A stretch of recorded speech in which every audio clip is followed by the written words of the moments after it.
Hey everyone, this podcast is part of Story Mode, the podcast network of Gamefully Unemployed. You can support us and gain access to other great exclusive podcasts at patreon.com/gamefullyunemployed. That's patreon.com/GAMEFULLY unemployed, which is spelled like it sounds.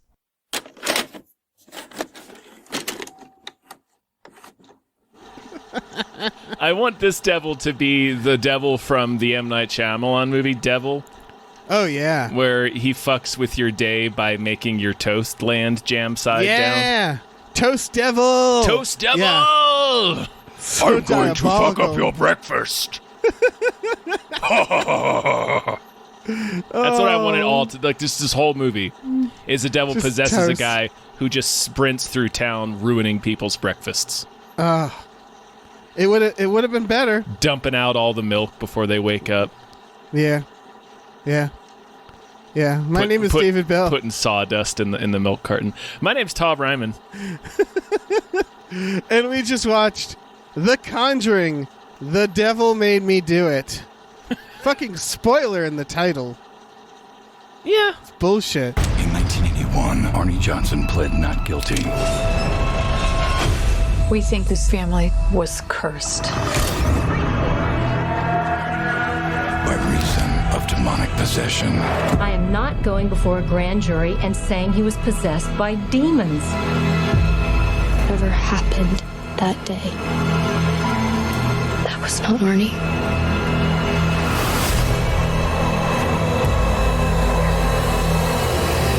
Like, who did it? It's the devil. It was the devil. Sorta. Kinda. Not really.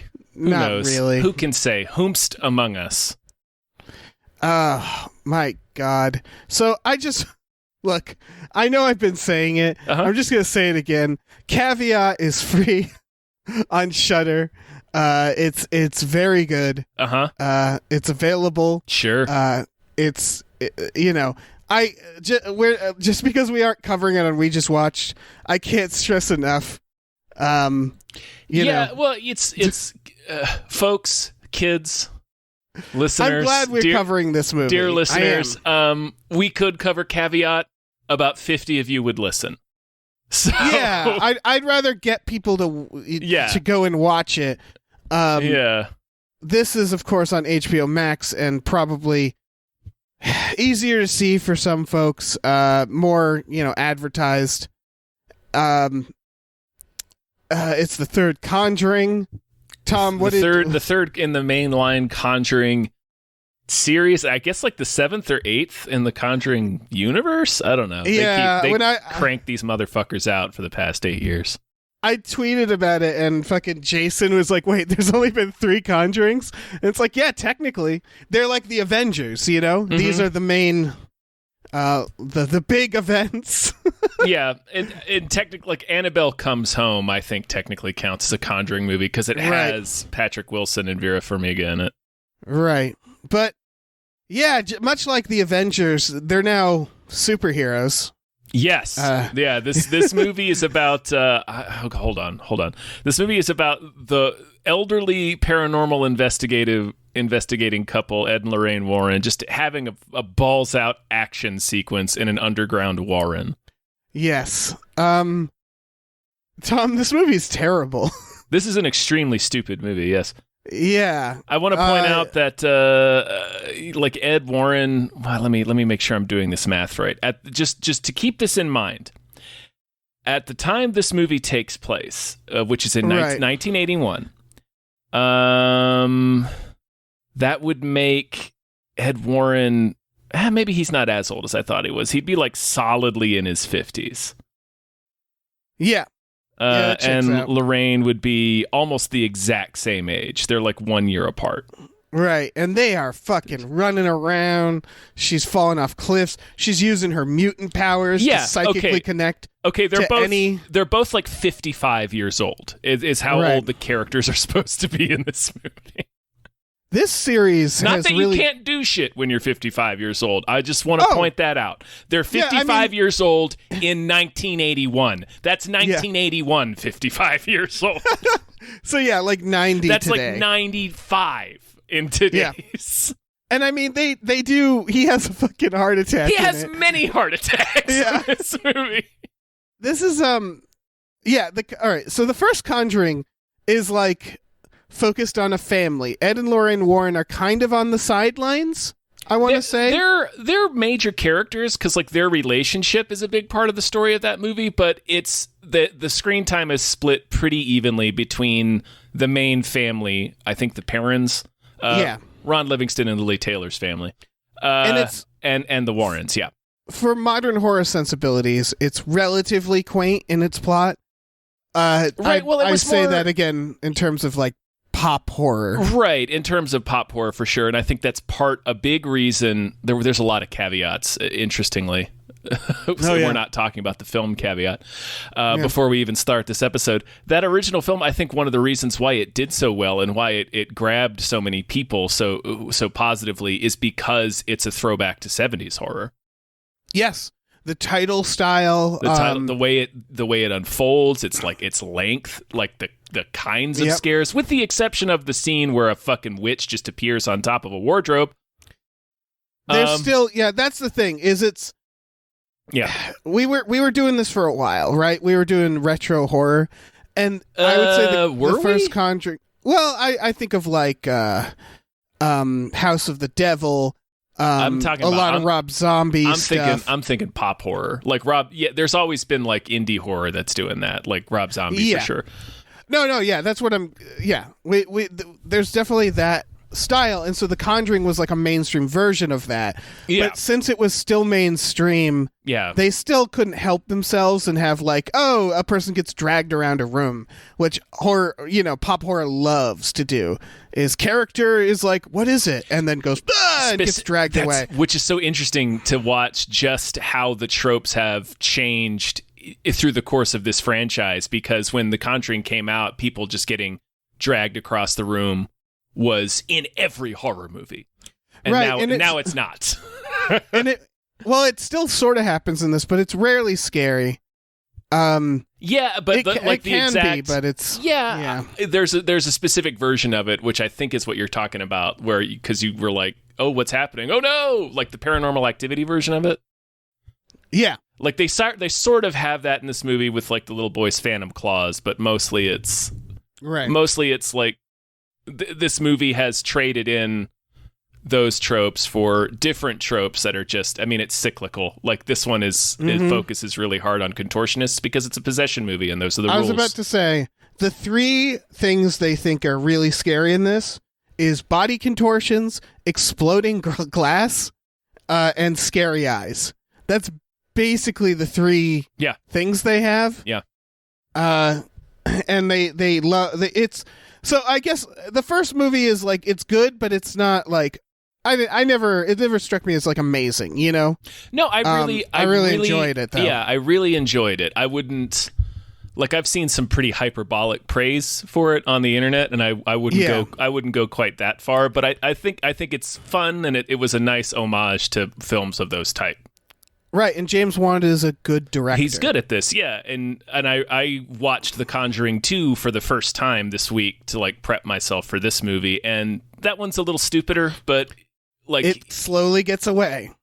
But it still has James Wan, so there's still like some interesting stuff in it. This one is not James Wan. This one is like so just a cookie cutter of whatever horror tropes are popular in mainstream horror right now.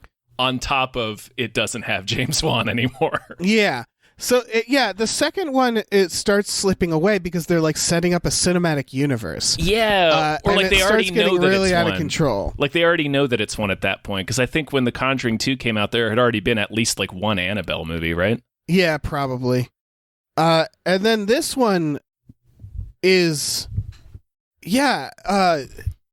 we've talked about this privately. It sort of forgets to be a horror movie. It completely forgets what the genre is, it feels like. Yeah. And it sort of becomes, and again, little things just get worse and worse. Like Lorraine Warren in the first one is like kind of psychic. A little. And she's more like, she more gets like impressions. Yeah, and in this one, she's just an X-Man. Yeah. She's just grabbing things and having these long, drawn-out visions. Yeah, which they started introducing in the second one, but it's like, that's kind of, I don't know.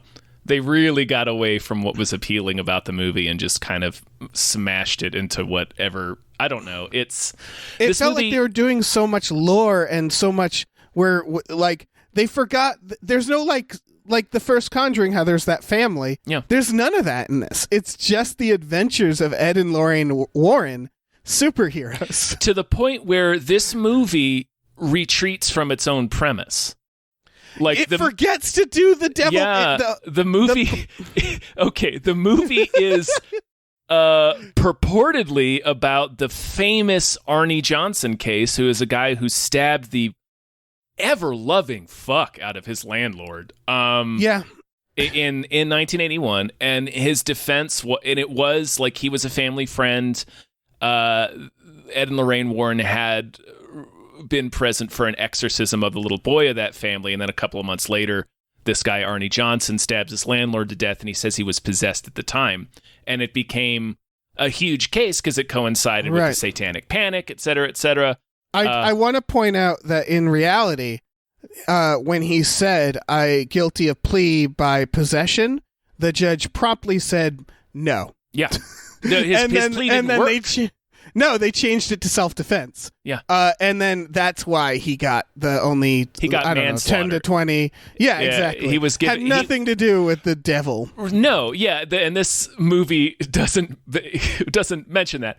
So I think when they sat down to do this movie, maybe this is all conjecture because this is what it feels like. Yeah.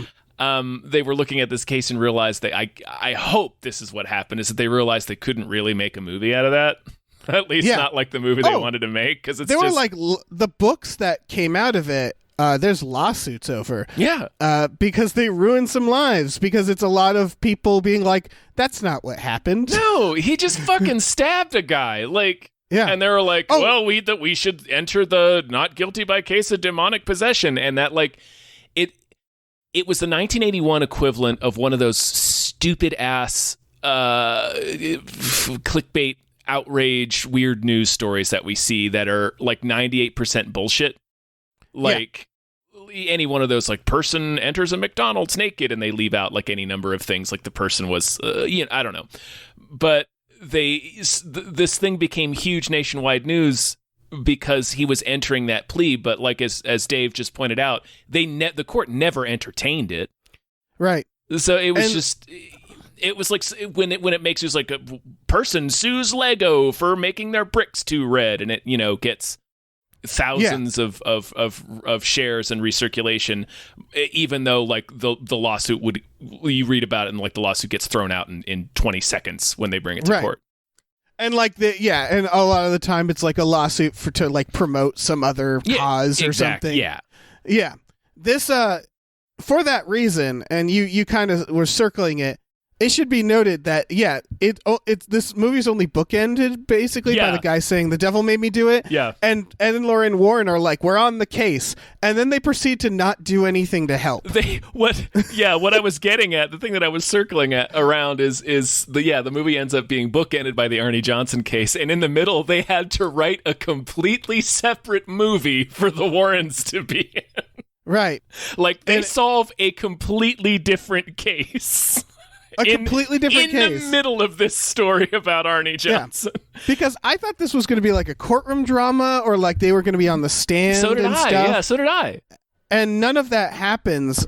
They literally just go on this adventure, and then at the end they show up at the courthouse and they read the verdict, and it has nothing to do with anything they did. They did not help his case at all. No, it's very Agent Fox Mulder, where they like get ADD and like forget what they're doing, they go off on this other adventure. Well, this is even worse, in my opinion, than like Mulder, because this would be like if a One X-Files episode started and then 10 minutes into that episode, a completely different episode happened for the next 42 minutes. Yeah. It's also worse. Yeah. It's also worse because Mulder isn't based on a real-life con artist. Right, yeah. My favorite detail reading about this movie, I was already a little bit familiar with the Arnie Johnson case, but reading about like the case that's in The Conjuring 2 this week, because I just watched that movie. You remember that like the Warrens are like really sticking up for that family, and like there's that whole scene where Ed plays the Elvis song like Fools Rush In. Yeah. Where the whole family's gathered around him singing along. What actually happened is Ed Warren showed up at their house unannounced and they didn't let him in. That's perfect. That is the extent of their involvement with that case that's featured in The Conjuring 2. Yeah, and I want to touch on this because everybody sort of knows this, but these movies have always been gross. The first one is the least gross only because there's only one of them, and it's like, all right, Ed and Lorraine, like Amityville Horror had already happened. We were very used to this idea of horror movies based off of just con artists. Yeah. And then the second one, they like address it head on. They have like scenes. That was kind of interesting in that second one. It was, but it really felt dirty because they do these scenes where Ed's like objectively being like, maybe this is a hoax. We always check to make sure it's a hoax. Like they make them seem like fair and balanced in that one. Mm-hmm. And it felt like more propaganda. Because it's one thing to they're just trying to make horror movies. Right. The fact that they're real people is a problem. Because they are just trying to make a movie that's good and entertaining as a horror movie. But right. It's got that fucking albatross of being based on real people. Exactly. And had they just continued to ignore that, just ignore it. It might have been better, but instead they're like, we need to address these accusations. Yeah, they're false. And it's like, okay, now you're just doing PR for them. Yeah. And it's weird. Yeah, it is weird. I wish it wasn't based on real people, because that was like the most interesting thing about that second movie was that aspect. Yeah. Then we get to the third one where they're now just superheroes. Yeah, where it literally ends with fucking Ed bashing a satanic altar in half with a sledgehammer. Yep. And not only do they now have these con artist aspects, but they are now being like, hey, remember the satanic panic? It was totally warranted. That was real. Yeah. And it's like, you're bringing other things into this now? Why are you rewriting this stuff? Yeah. It's so, like, they keep doing it. And it's like, now this whole movie is about, like, how Satanists are evil and real. Yeah, and everything. It's like any time something goes back and says that they were actual witches in Salem. Yeah. It's like, and it's like, don't do that. Please don't do that. Yeah. So we have that element of it. A lot of lives. Right. And on top of that, they're using a case where a guy clearly, like, they show it in this, and watching the murder sequence felt so dirty because they're like, oh, he's drinking, but this guy, he's not drinking. He's totally fine. Look at him. He's great. He was just possessed. And it's like, it's clear that he was probably drinking with his landlord. Oh, yeah. No, and his landlord got shitty, and he stabbed his landlord. And that's the story, you know? Well, if you read the case, it's like even shadier. Like, I'm sure. It was, I mean, they were like kids drinking. Mm-hmm. Like, it was a whole, they deleted that. But yeah. It was just like not a good situation all around. And in this version, they're like, whoa, look how shitty that landlord is. Kind of, because they couldn't. It was interesting in the murder scene because they're making him. They couldn't come right out and say that he was being gropey or inappropriate or like being rapey towards Arnie's girlfriend, because they couldn't flat out say that because that's fucking slanderous. Yeah. So they have him be like brushing up against that, but because they can't go that far, it just looks like he's being kind of annoying. Yeah. But like ultimately harmless but annoying. And then they have to, and then Arnie stabs him 22 times. Right. So, and he's totally innocent. And then at the end they're like, and he got married. Aren't you happy for him? And it's like, no. Yeah, they do that fucking weird epilogue where it was like, he served 5 years for manslaughter and they got married in jail. They're still married to this day. It's like, I don't care about them. I want to know about the landlord's family. By the way, of the family, you know who the only people are who back up the Warrens version? Arnie and his wife. Yeah, it's Arnie and his wife. The ones who could go to jail. Right, yeah. The ones who are like, yeah, no, devil. They're totally right. Rest of the family is like, you exploited the shit out of us. Yeah, it's just gross. It's very gross. They turned it into a movie about them having to... It becomes... They completely abandon the story of Arnie and that whole case. So the movie's not even really about possession. It becomes this movie about them trying to figure out who cursed them, because somebody cursed them to be possessed by a demon. Right. So they have to. So it becomes like a slasher movie kind of mystery, sort of. Yeah, I want to talk about the movie now. Because on top of all that, I thought this movie was just... It's bad. Terrible. It's a bad movie. It is badly made. In the first 40 minutes, they have 2 fake-out scares involving a rat. A rat, yep. Yeah, which is the funniest thing to me, because it means the writer was like, oh, but it's just a rat. And then he got to the next scene, and he's like, so how do we do it? It was a rat. It's a rat. Like, they couldn't think of another fake-out. They just did a rat twice. And that kind of sums it up for me. It was weird to see that even the jump scares weren't effective. Like, I don't think... You know how when a movie is filled with jump scares, you naturally will jump because your body thinks it's going to die. Because you're being surprised. Exactly. You're being surprised. You have no... It's an involuntary reaction. Yeah, this couldn't even do that to me. That was what was amazing about it. Well, it's one of the big things you notice missing James Wan, because he does have the pop horror stuff in his horror movies, but he's also like better at doing slow burn tension and just like establishing a mood. Like I remember in that first Conjuring, when Vera Lorraine falls through into the basement, that was terrifying. And it wasn't because of a jump scare or anything. It's because they spent so much time during the movie establishing how creepy and fucked up that basement is, that as soon as she's down there, like as a person watching the movie, all I could think about was, I don't want to be in this fucking basement. Right. It's just like, oh no. Yeah. This has none of that. It like can't help itself. And it doesn't even really have the jump scare. Yeah, like you're saying. There's no tension. So the first scare is about the boy's possession. And so he runs into the bathroom and gets in the shower. And you think like, okay, this is easy, right? They can do something with this. And he looks up, and the shower curtains, there's a claw in it. Yeah, and the fingers look like the curtain rings. Which, and I thought, yeah, exactly. I was like, all right. And then he's sitting in there, and then the shower turns on and just sprays him with blood. And I was like, huh, well, that's stupid. And he just like screams, and then they walk into the room, and he's like in the shadows a little bit, and then he runs out and goes, meh! And it's like, yeah, of course he's going to do that. And what else would he do? Stabs a guy in the leg. And stabs a guy. It's very, very funny to be watching a movie. Well, yeah, okay. It is very, very funny, period. All right. New thought. It is very, very funny to be watching a horror movie and missing the quote-unquote restraint of James Wan.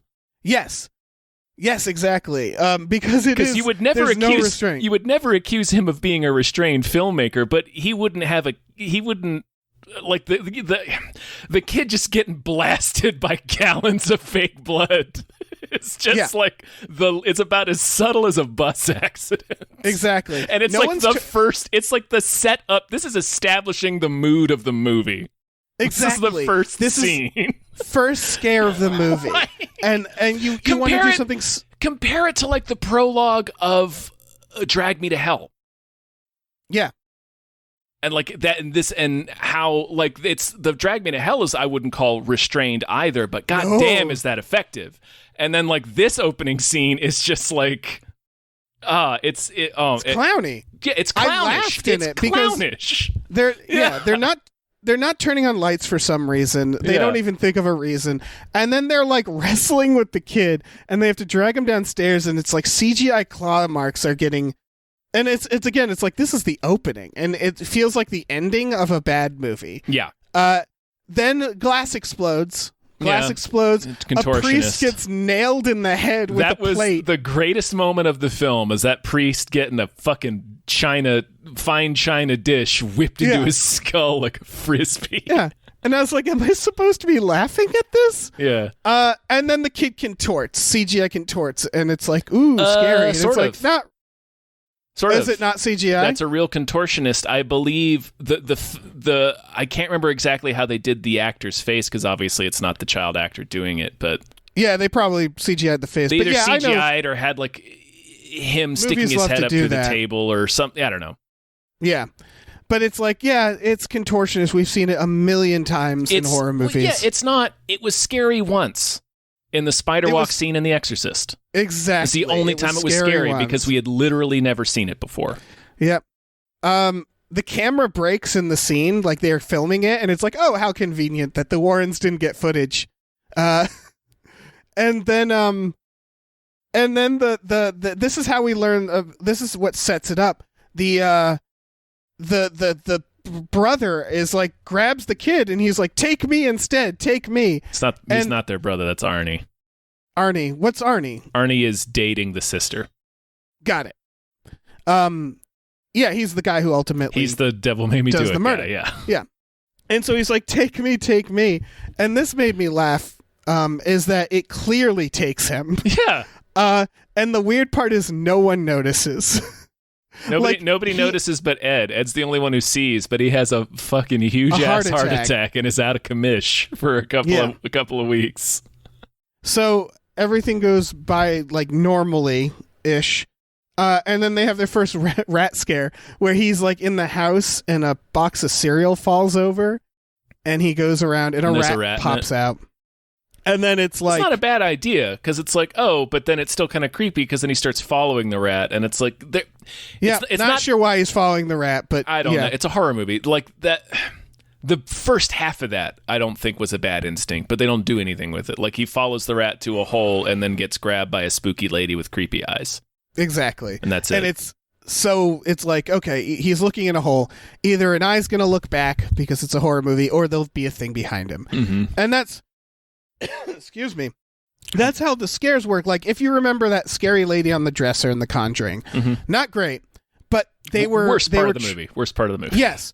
But even that bad part is subverting the expectations. Right, which is because the rest of the movie hadn't done that extreme up until that point. Exactly. And also, they're going up to a closet, and they're looking in the closet. Yeah, and so and she's up top. By jump scare rules, it's like, oh, is it going to be behind him, pop out of the closet? No, it's above you. You wouldn't expect that. This movie does none of that. It's like, no, it's wherever you expect. Kind of, it does it. Well, it does it in a stupid way. Like in this scene, he follows the rat to that hole. He's peeking in the hole, and the creepy ghost woman appears behind him. But it doesn't do. It's not good enough. It's so artless. Like if you watch the way that it's handled in the first two Conjuring movies, like James Wan has a lot of fun with it, and he does these like sweeping camera moves to like sort of simulate you looking back and forth, and he just does he earns the jump scares, I think, way more, and has a lot more fun with the misdirection of it. And then this is just the most artless recitation of that, or so artless that the person thinks they're quoting the previous two Conjuring movies, but they're just not. They're not. Yeah. And then we get the landlord murder scene, which is terrible. Yeah, it's terrible. It's really gross. It's gross. It's badly done. The landlord is like a weird, greasy man. Did you recognize the landlord? No. He was, I'm pretty sure, I'm going to double check. Pretty sure he's the guy that gets killed in the end of Uncle John. Yep. Oh, okay. Good for him. He's the brother from Uncle John. Well, he's doing a good job playing a dirtbag, I guess. Dirtbag who gets murdered. That's what he loves to do. That's just, he's got that face. He's making it work for him. He's got that real dirtbag face. So, God, I want to talk about the waterbed, because the waterbed really like seals it. That's probably the most effective moment of the movie, and it's ruined. It begins all right. Well, because they don't oversell it. Yeah. All right. So the devil makes him do it. I love when he makes him read from the Bible, and he's like, "Nope, not possessed." Yeah, no demon can do that. It's like, I'm pretty sure. Anyway, Yeah, the fact that he can read from the Bible seals it. It doesn't. It feels like we invent these rules on a scene-by-scene basis. Yeah, and at this point, I was like, how are they going to make this scary? He's like, what are we going to do? I have the answer for you, Dan. Yeah. The answer is they're absolutely not. They're not. The lawyer is like, I don't want to do this. Devil made me do it. And he's like, come to my house. I'll show you Annabelle. We never get that scene. We don't get that scene. I want to know what happened. I thought I missed something. Yeah. Because it's like, it just kind of cuts back. Like we said, it's bookended. At the end of the film, they go into the courtroom and she's just representing Arnie. It's like, why would you delete that scene? Like, I want to see the scene where she's convinced. Right? I want to see when because their cabinet of mysteries is like kind of the only thing they got going for them in this movie. Like they made an entire spinoff, Annabelle Comes Home, which is surprisingly good, just about their cabinet of mysteries. Yeah. And they cut that scene out of this movie. Why would you do that? They cut that scene out. It's so fucking weird. Every instinct is bad. Yeah, if they make every wrong choice. Right. For the most part.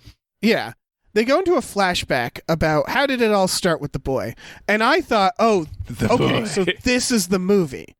Right? Like, the movie's all going to be told in flashbacks. And then it's going to be like haunted house, family, leading up to the trial. That's what I thought the movie was going to be. And then they even do this flashback. And in retrospect, I'm like, why was this flashback even here? It feels like they started to do that movie and then forgot they were doing it. So the boy has a waterbed. They're moving in, and he jumps on the waterbed. And there's a shot looking down at the waterbed, and there's like a face briefly appears. And I thought, that's really cool. Like a corpse in the waterbed. Like, what a creepy idea, you know? Yeah, and they don't oversell it. It just kind of briefly like rolls up like it like it got disturbed and then kind of floats down out of view. It's effective. And then there's like a few little bumps. So the kid like goes and looks at the waterbed, and then a fucking hand pops out. Yeah. And like assaults him. Tries to drag him inside the bed. Yeah. And it's like, you had a good creepy scare. Move on with your movie. But like some producer or someone was like, nah, you gotta have more scares. We've calculated that you need like 10, every 10 minutes you need one jump scare or something like that. We bring it up a lot, but it is 99% that's a note. It's like every 10 pages there needs to be a scare. But I'm sure it's probably even less than that. But yeah. Yeah, absolutely. So it ruins the tension and ruins the effectiveness of the scene because now it's just clowny and weird. It also is like, this is how the haunt started. That's how it begins. Yeah. Yeah. And it's like, that is not subtle. Like usually, you've watched haunted house movies. It starts slowly. They again, shower of blood, hand bursting out. It's like, you're not, where is this going to go if this is the start? That's, again, drag me to hell. It's built into the premise of that movie where it's like you're going to get haunted for 3 days. It's going to get progressively worse. So we know there has to be escalation in a horror movie. Yeah. So, and then that's the only flashback. The Warrens are investigating. They need to go in the basement. Right, that is the only flashback. It's the only flashback. What the fuck did they even do that for? Anyway, I don't know. It's that this movie's broken. Yeah, it's all over the place. Yeah, Lorraine Warren goes down into the basement. No one comes with her for some reason. They're just like, just go. You go in the scary basement. She gets scared by a rat again. She can. She goes. It's in a crawl space underneath the house, and it's because Ed tries to go, and she isn't hearing it because he just got out of the hospital with a heart attack. They do address that. But there's another guy there too. There's a lady there. Yeah, they can both go. I don't know. Yeah, it's Arnie's. It's fine. Arnie's fiance, the sister, is there. She's like 20. She could probably go underneath the house. Yeah, because again, Ed and Lorraine Warren are supposed to be 55 in this movie. And again, 1981, 55. Right. It ultimately doesn't amount to anything because she just finds a satanic thing. Well, she finds the there. totem. Yeah, she finds the little fetish. Yeah. I just mean, like, I thought they were setting up, she's alone down there. Oh, maybe some like the stupid jump scare. Yeah, I was thinking of the crawl space. It's an absurd movie, but I love it. I was thinking of the crawl space scene from The Visit. Remember that? Exactly. Oh, I remember that. That's wonderful. It's a solid sequence. Yeah. There's Nothing that good in this movie. As The Visit. No part of this movie comes close to anything in M. Night Shyamalan's The Visit. Oh, man, that's a bummer. Jesus, they find the satanic thing, and this is where they say something. Ed and Lorraine, they go to consult like a Satanist expert, that priest, the guy who lit his son on fire, and then himself on fire in Lord of the Rings. That is him. Okay, I was wondering who that was the whole time. It's fucking Denethor. Okay. Yeah. He's got a bad track record with his kids, man. No, he's not great with kids. It is spoiler. He needs to keep a fucking closer eye on his kids. And Lauren Warren, at one point they ask, like, why would the demon be doing this? And that is a good, like, horror movies kind of forgot that there should be whys, you know? Like, there needs to be, like, we tend to, in a haunted house movie, there tends to be a why, you know? Like, oh, why is the ghost angry? Yeah, oh man, I don't know if it's aired yet, but there's, okay, sorry. Oh, no. I was just going to say, he answers with, that why is what the Satanists want you to ask. And then the movie just continues. And that made me laugh so much. I mean, there doesn't need to be that much explanation, because it's like, I think for a demon anyway, because like a demon is just like, well, they don't want to be in hell, right? Like demons, they play it real fast and loose with demons, where they're like, they just want to fuck with people, and it's like, all right. But we watched it. We did a Mulder episode recently where Scully says a line, I'm paraphrasing, where she's like, why on earth, like, if the afterlife is this like an actual, like a literal state of existence, and like the fact that we're not seeing ghosts just all the time constantly means it must be pretty difficult for a ghost to make contact. So it's like, why would a ghost just make contact just because? Right. Like, it feels like there would need to be some reason for why it's doing this. So, yeah, the fact that they just yada over that very pointed question, what the fuck does this demon want? And it comes, like, later, I asked the question, why is the demon haunting this guy in prison? And then I was like, oh, right, sorry. Asking is for Satanists. Right. Sorry. Like, every time I'd ask myself the question of, like, why is this happening? How did that zombie get here? And it was like, wait, no, sorry, the Satanists, you can't ask that. The fucking because zombie, there's no I rules. forgot about the zombie. The rules I mentioned earlier. I didn't forget about the zombie. The rules are invented and changed on a scene-by-scene basis. I want to. Okay, I'll wait to talk about the zombie, because the zombie's hilarious. They emphatically tell us that the demon is gone from Arnie, and that's like why it's so difficult to prove. It's like, wow, it's going to be even harder to prove now that the demon is gone. But then it keeps fucking with him while he's in prison. Exactly. Like, I was like, is the demon gone? Like, what is? Right. And why is it? Why doing is it that? still fucking with him? I love when they find out. This was another, like, real scumbag. Like, I was thinking about the real life version where they're like, he says the demon is going to make him kill himself. And they're like, okay, give him a glass bottle of holy water. Yeah. And I thought when they handed him that, I was like, well, he's going to cut his wrists with that. Yeah, and then he don't does. give him that. And then he fucking does. Yeah. Yeah. Because in real life, it's just someone who's suffering from mental health issues being given glass. And it's like, well, that's, man. Yeah. The prison's chaplain must have felt real stupid after that. That priest is like barely a character, and yet like performs an exorcism, doesn't he, near the end? Yeah. Yeah.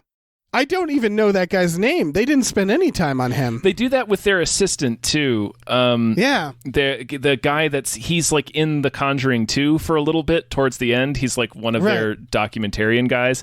And then he becomes like a kind of a major character in the midpoint of this movie. I don't think they tell us his name. No.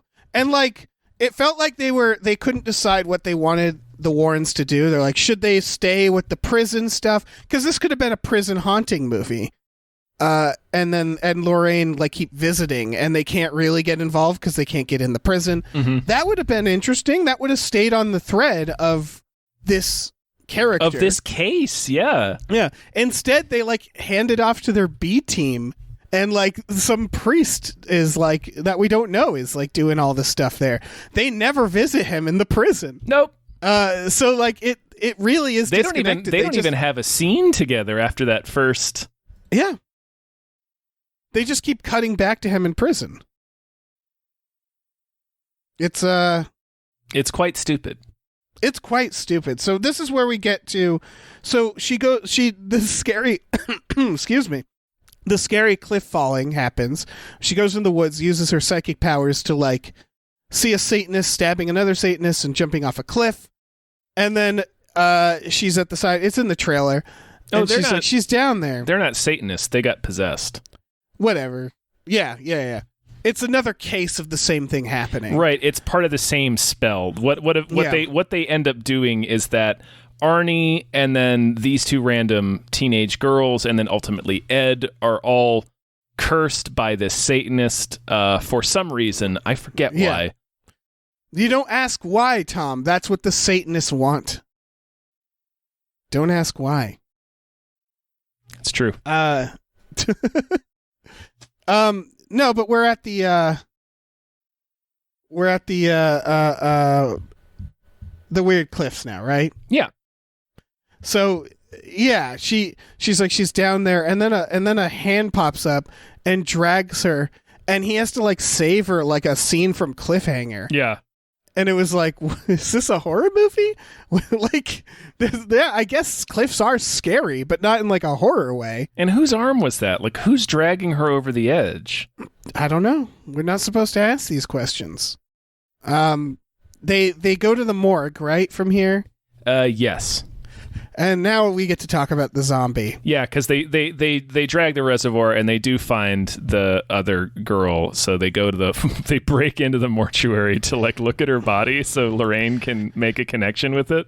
Yeah, she can touch it and do a psychic adventure. So she does that, and while she's in the trance, a zombie. I can't stress this enough. Like a zombie, like a zombie Hulk. Like it's an enemy from trucker. like Left 4 Dead. Like, yeah. It's like this big guy, this like pudgy dude, who's like a corpse, just stands up, and then he literally puts his arms out like a zombie, like an old type of zombie, and he goes brah, and he runs at him, and then Lorraine breaks her psychic connection, which apparently shuts off the zombie. Don't know why.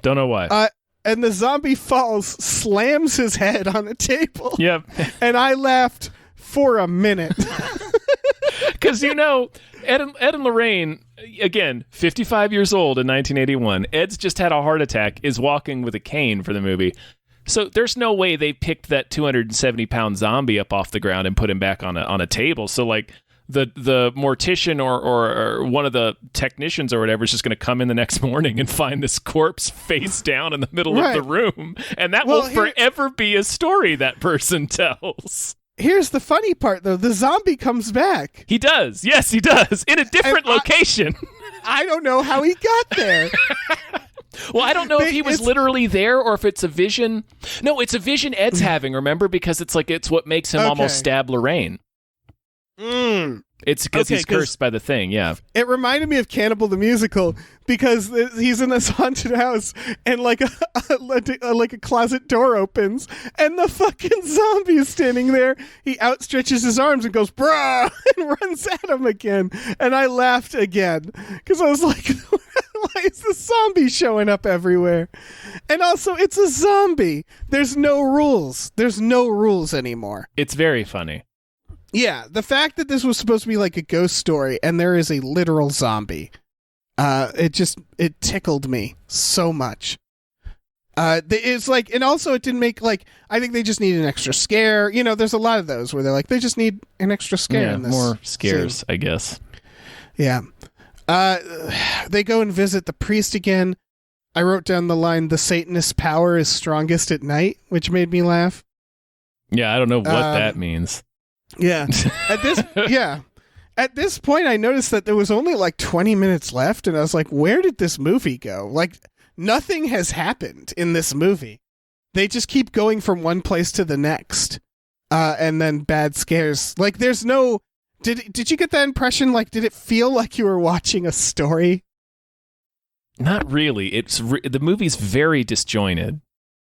It is. And it's like, I thought I missed something. Like, I had the Wikipedia out. I was reading along at times because I was like, I'm both bored, so I'm having trouble paying attention, and it just felt, I don't know, disjointed, or not to an extreme extent. I don't want to say like this is ridiculous. But it just didn't feel like anything really that mattered had happened, you know? Like I kept thinking like, how is this helping his case, his court case? It's not at all. Like none of this is helping. And that's when like it hadn't occurred to me that this is just a different film in the middle of the film. So I was like, when are we going to get back to that? And then seeing how little of the movie was left, I was like, you don't have much time to like get them in court and to like solve the case. You know, like this whole sequence felt like it was like one scene in another movie. It would be them on a little fact-finding mission, and then they go back to the prison and they talk to him, etc. But it's like they went on a fact-finding mission and then just never stopped. And got, distracted. Mm-hmm. I started thinking, like, what was the point of the little kid at the beginning? Do we ever see him again? Not really. The little kid is only to connect, because that actually happened in real life. Like, they did an exorcism on that little boy, and then a couple of months later, Arnie, who was the family friend dating the little boy's older sister, kills his landlord. Right. But then he just sort of disappears then he's from not the film. Yeah, he doesn't matter in the movie. They only needed him for that. Yeah, and like that, again, that flashback felt like it was going to matter more, that kid's story.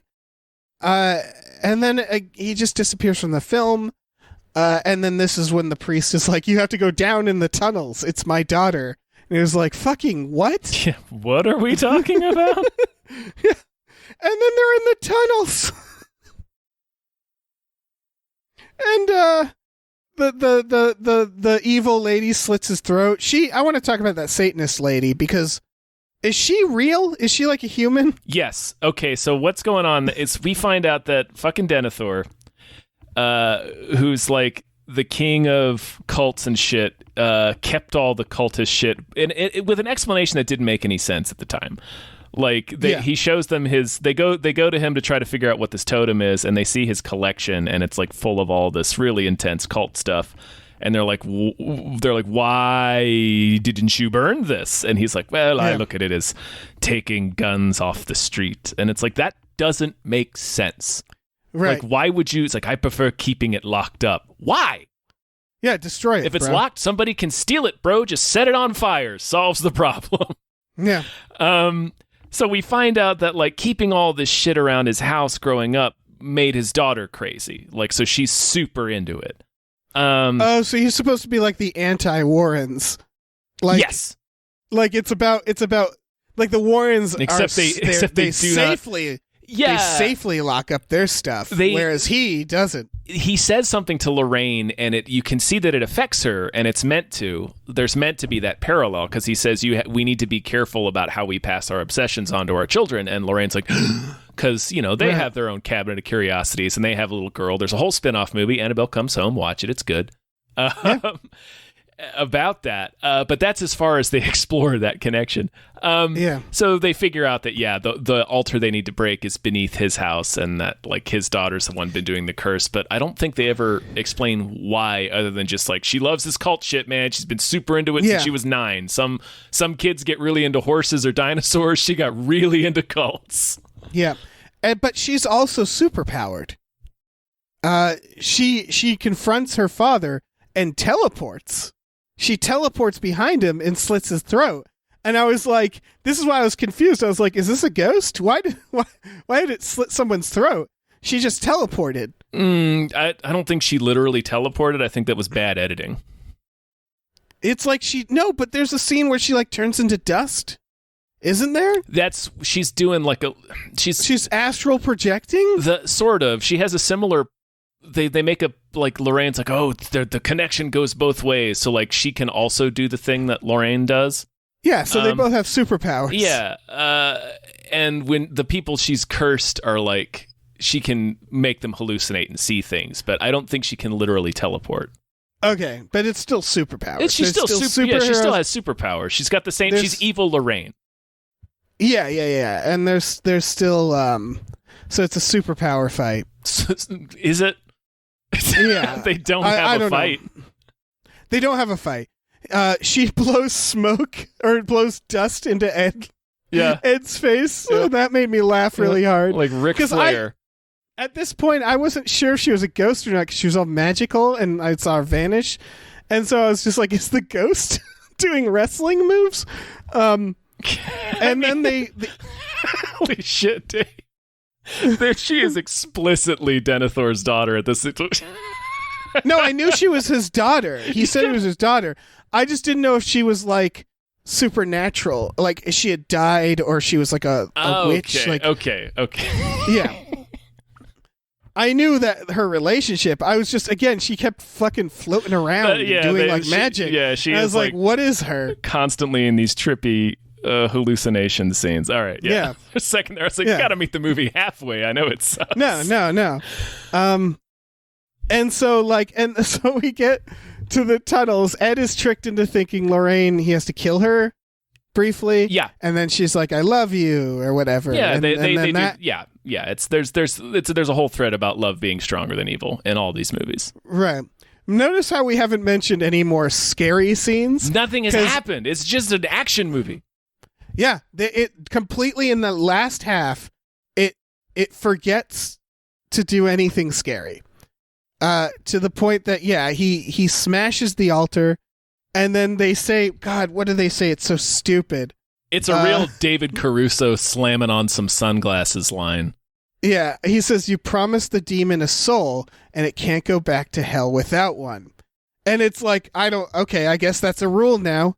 I don't remember that being a rule. I think that's I think that's pretty implied when you make a dark pact. They always collect what is owed. Like that's pretty common thread in movies. It felt like a cop out. It felt like one of the bad movies would do it, where they okay.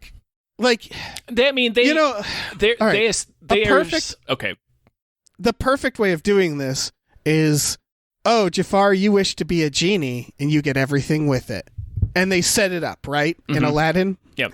And so that's what we're describing is you made a deal, you made a wish, and the evil part is going to get you now. And I've seen that in a lot of movies, right? Yeah. Fucking Sleepy Hollow, the headless horseman at the end is like, I'll take you. They love that shit. Yep. It just felt like it's a cop out because they're kind of like you said, it's like, yeah, you just sort of assume it. Well, they do. But like, there is a line earlier where they're explaining how a curse like this works. Got it. Yeah. Okay. But they did it. Yeah, they do mention it earlier that this type of curse it's requires a soul like through murder and then suicide. Okay. So it got one, it still needs another. Okay. Which one did it get? The landlord. So that's the murder. Yeah. It doesn't get a suicide. It doesn't get a suicide, so that means it's getting a... That's if the curse worked correctly. It would have gotten its two souls. So it didn't get that last one. So what does it do? What does the demon do to her? Oh, man. This is all leading up to something beautiful. It breaks her skeleton, like all of her skeleton. Uh-huh. It's pretty tremendous. Then what does it do? It does like the faith healing touch to her head. Wait, does Ed do it? Someone gets stabbed in the face. The lady does, sort of. The demon appears to her as her. It just looks like an evil version of the cultist lady. Yes. And then like does the faith healing slap on the forehead. But it stabs her. It makes it cracks her neck and it snaps her head back. I don't know. I didn't see a knife. But I'm pretty certain this lady gets stabbed in the face. Well, maybe not. I don't know. All I know is I laughed again. Yeah, I was about to say you couldn't remember if it was even Ed who did it. So that's definitely not what happened. So I question your recollection of this particular scene. I don't know. I guess I'll watch it again. You probably shouldn't do that. The scene. And then the movie's over. The movie's over. They go to the court, and it's like, he was found guilty of manslaughter. Right. They Not go to at the all court related to the demon plea or anything the Warrens did. They're just like, hey, Warrens, what have you been up to? We've been over here working our asses off to get him only 5 years. Like, the lawyer is the actual person who did anything. And we barely see her. It's very bad. Yep. It's like, another movie based on exploitation, The Exorcism of Emily Rose. They stay with the court case. You know what I mean? Like, that movie is like, it's a courtroom thing. So we stay with the lawyer, the person who has the power. And this, they just fuck off. And when they come back, they're like, oh, good. You figured it out. Like, it can't stress enough. It worked itself out. Ed and Lorraine show up and they're like, by the way, we figured out the Satanist stuff. And they're like, that's great. Didn't matter. Didn't play into Didn't this. help us whatsoever. Yeah. This might be one of the worst horror movies I've ever seen. It's up there. It's pretty stupid. It really is. I don't think it's the worst. I feel like The Nun is still worse in this particular universe. But I don't know. Yeah, The Nun's pretty bad. But it's like right alongside, because The Nun. No, wait. This guy directed The Curse of La Llorona. Yeah, it's that which same is director. Bad. Yeah, not the La Llorona movie that's just called La Llorona. No, The Curse of La Llorona, the Conjuring version, which is bad. Yeah. Yeah, there's a lot of the Conjuring movies that are bad. I just think this is like the lord of the badness, because it's just everything wrong with all of those in one movie, to the point that I can't stress enough, like, I went to bed giggling. Like, thinking warm thoughts about this movie. It's the opposite of what a horror movie is supposed to do. It's very, very stupid. It's stupid. It's silly. There's not a single. There's a single scary image, and they ruin it. Yeah, because they can't help themselves. Yeah, and most of it is fucking hilarious. At best, for sure. Yeah, I got strong Nun vibes. As if you recall, The Nun has like a decent prologue, and then the rest of the movie is three people going to this abbey, and then one after another they inexplicably wander out to the graveyard for no reason. That was so good. Yeah. It's this weird pop horror. We've been doing it for so long. The Haunting, and then remember Winchester, where like they forget that they're making a horror movie in the third act especially, and they're just like in a room and glass is breaking. Yeah, it becomes an action sequence to fight the ghost. Yeah, and it's like, why would you think we want that? We don't want to see you fight the ghost. The whole point, the whole reason ghosts and possession and demons are scary is because you can't fight them. You can't kick them out a window like Hans Gruber. Like, that's not how it works. That's why I'm not scared of Hans Gruber. It comes down to like, write a better movie. Yeah. Because you clearly didn't write an ending that was good. They become just boilerplate delivery systems. It's some of the most cynical. It's interesting. It's like, next to like big budget blockbuster filmmaking, I think pop horror filmmaking is the most cynical. Yeah. It really is, because they're just like, why we don't need to make a movie. All we need to do is it's like the same approach as making a porn, where it's like, long we just have to hit these contortionist exploding glass. There's fucking a third one. I don't know. Jump scare in a mirror. Scary eyes. Scary eyes. It's we just need to hit this, and whatever, like the 6 to 7 minutes in between those is whatever. Just write whatever. Yeah. It really is. It's. There's no story to this. That sucks. They barely put an arc in it. Yeah. It was so bad that they made another movie and stuck it in the middle. Yeah. And that movie is also bad. Yeah. I think if you want to hate watch something, if you like movies that are so bad that they're funny, this has a little of that. It's got a lot of boring shit. It's mostly like just I said, boring, yeah. When that zombie fucking collapsed, I laughed so hard. He does a Chris Farley fall. Yes. He does a Chris Farley fall. It's almost identical to the scene where Tommy Boy, where Farley rips the bong and then falls through the table. Yeah. That is the exact body language of this fall. It's these weird things where it's like, who watched this and was like, yeah, we got our scares. It has like a 50 on Metacritic. Yeah. On Rotten Tomato, I wanted to bring this up. Audience score, 84%. Sure. I mean, people are delighted to go back to the movies and watch, I don't know. Oh, you're right. That's probably it, is people...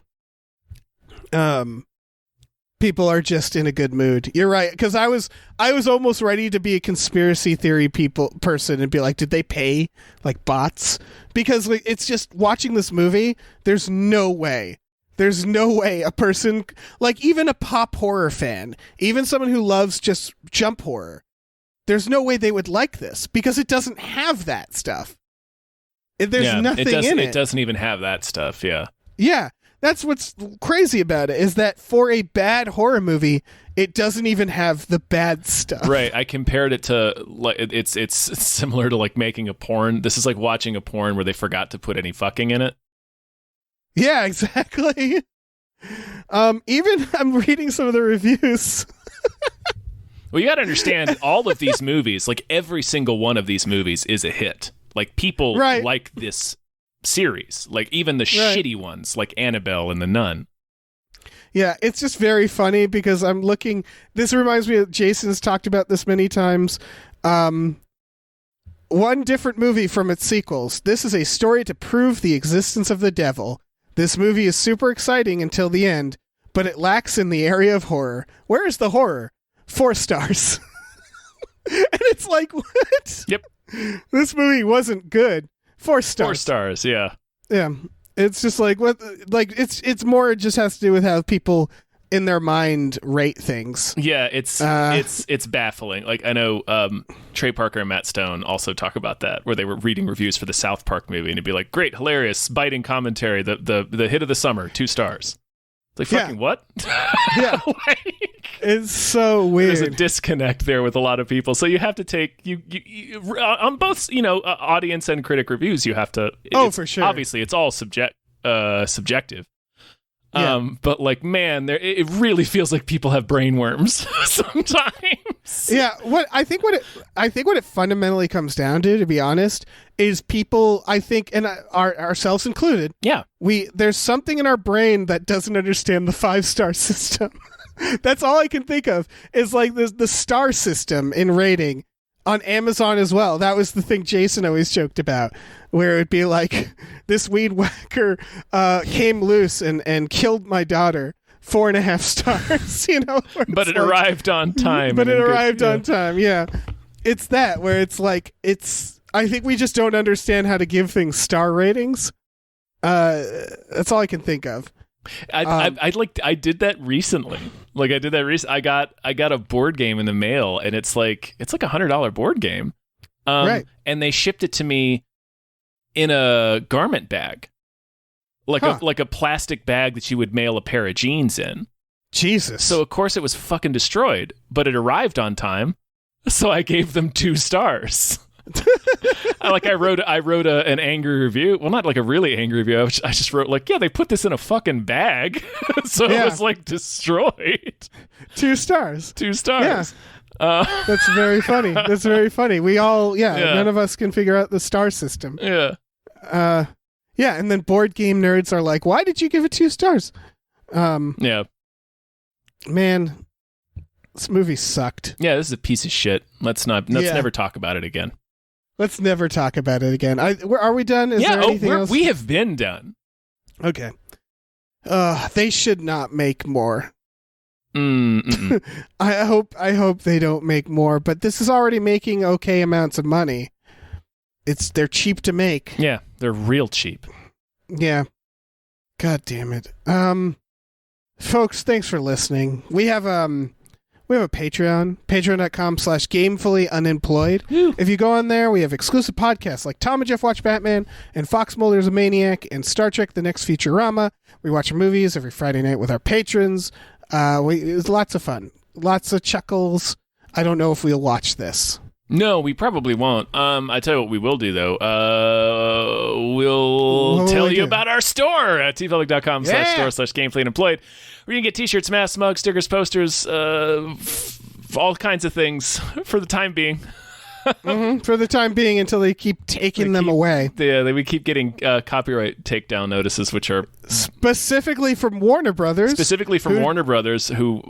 distributed this The Conjuring over original artwork. And it's not even like reproductions of things. It's like wholly original artwork that they're taking down. So we're probably going to find a new store. Yeah, and boycott Warner Brothers. Yeah. buy copies of like, I don't know, Space Jam, and then like burn them. You know, that's not boycotting, Dave. To show. Listen, you buy 20 copies of Space Jam. It's a boycott, Tom, and you burn them. That's not what boycotting and that'll is. show them. That'll show them. That's not what boycotting is. That'll show them.